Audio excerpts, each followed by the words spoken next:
ज्याप्रमाणे मला ऑफर दिली होती एन्काउंटरची वाल्मिक कराडच्या, ज्याप्रमाणे मला ऑफर दिली होती एन्काउंटरची वाल्मिक कराडच्या, त्यावर मी नकार दिला. म्हणलं एवढं पाप होणार नाही. आणि ते लाईफ टाइमचं एक लमसम अमाऊंटचे ऑफर देतात. म्हणजे गुड मॉर्निंग फ्रेंड्स. आता माझी तब्येत एकदम ठणठणीत झालेली आहे.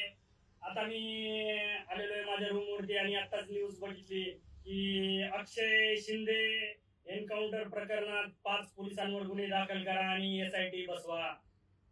तर मित्रांनो, आता मला या एन्काउंटर बद्दल बोलायचंय. तर पहिले तर SIT बसून काही उपयोग होणार नाही. बसवायचंच असेल तर केंद्राची कुठली तरी SIT बसवा, तरच ह्याच्यातनं सत्य बाहेर पडेल. तर मित्रांनो, एन्काउंटर कसा केला जातो, बोगस एन्काउंटर, ते मी पहिले सांगतो. ज्याप्रमाणे मला ऑफर दिली होती एन्काउंटरची वाल्मिक कराडच्या, त्यावर मी नकार दिला. म्हणलं एवढं पाप होणार नाही. आणि ते लाईफ टाइमचं एक लमसम अमाऊंटचे ऑफर देतात.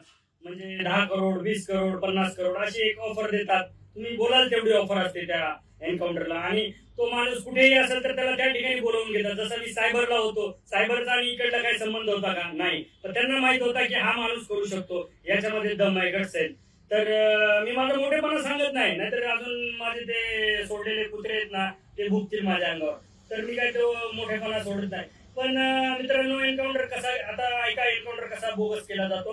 तर ते अशी टीम येते, एक जशी 4 लोकांची टीम आलेली.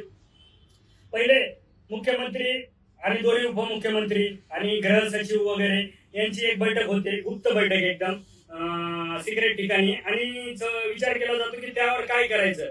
मग ते ठरवले की त्याच्यानंतर त्यातले 5-6 जणांची दुसरी टीम निवडली जाते, विश्वासू लोक.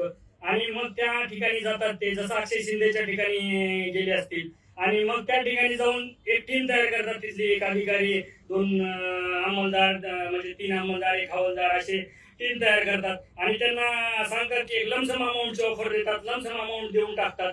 5 करोड, 10 करोड, 20 करोड, 50 करोड, जेवढे तुमच्या सर्व्हिसमध्ये तुम्ही कमवणार नाहीत. आणि तुम्हाला परत खात्यात घ्यायची, इन्क्वायरी करायची, आमचंच सरकार आहे, आमचंच सरकार येणार आहे, आम्ही तुम्हाला या खात्यातून, आम्ही तुम्हाला चौकशीतून आम्ही तुम्हाला मुक्त करू, असे ते आश्वासन देतात मित्रांनो. आणि अशा प्रकारे बोगस एन्काउंटर घडवून आणतात. आता मला सांगा, त्या आरोपीला मित्रांनो अशी बेड्या होत्या हातामध्ये. आणि तुम्हाला माहिती नाही, एक बागदोड असते. बागदोड म्हणजे दोरखंड असतो, दोरीनं असं बांधलेलं असतं हात, पूर्ण हात आणि पाय. तर मित्रांनो, अक्षय शिंदेनी कसा एन्काउंटर केला असेल सांगा बरं. एवढं जर हातकडी आहे आणि जर बागदोड आहे, दोरखंड बांधलेला आहे, तर किती बोगस एन्काउंटर होता. आणि याच्यामध्ये जर आरोपी बनवायचं, SIT केंद्राची बनवा मित्रांनो. आवाज उठवा माझा तुम्ही. अजून आवाज उठवत नाही विरोधी पक्षाचे नेते. हे महाराष्ट्र सरकार खरंच नपुसक आहे आणि हे विरोधी पक्षाचे सुद्धा नेते नपुसक आहेत. आवाज उठवा. यामध्ये जर आरोपी करायचंय ना, तर या गृहमंत्र्याला, देवेंद्र फडणवीसांना आरोपी करा मित्रांनो. त्याशिवाय काय होणार नाही. आणि तरच हे होईल. अहो, तुम्हाला सांगतो, देवेंद्र फडणवीस खऱ्या अर्थाने ना, आता मी बीडचा आहे, खऱ्या अर्थाने तो बीडलाच घाबरतो. ते सॉरी, माननीय देवेंद्र फडणवीस बीडला घाबरतात फक्त. बीडला येत नाहीत ते बीडला. एवढी पंकजा मुंडे सभा झाली, नरेंद्र मोदी आले, त्या ठिकाणी हे फडणवीस आले नव्हते. ते फक्त बीडला आणि बीडकरांना घाबरतात. लाज वाटते मला सुद्धा एक पोलीस अधिकारी म्हणून गृहमंत्र्याची. काय केलं हो 10 वर्षात, 15 वर्षात त्यांनी? काहीच केले नाही. काही कुठली आमच्यासाठी कुठलंच कल्याणाचं काम केलं नाही त्यांनी. फक्त चालू आहे त्यांचं आपलं आणि त्यांच्या मिसेसचं ऍक्सिस बँकेतून आमचे 300-300 रुपये घ्यायचे आणि महिन्याला 10 करोड, त्याच्यातून आपला खर्च भागवायचा, वाईट मनी.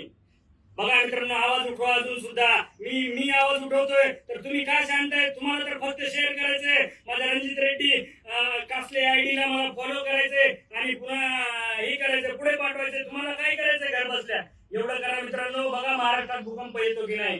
जय हिंद, जय महाराष्ट्र, जय शिवराय.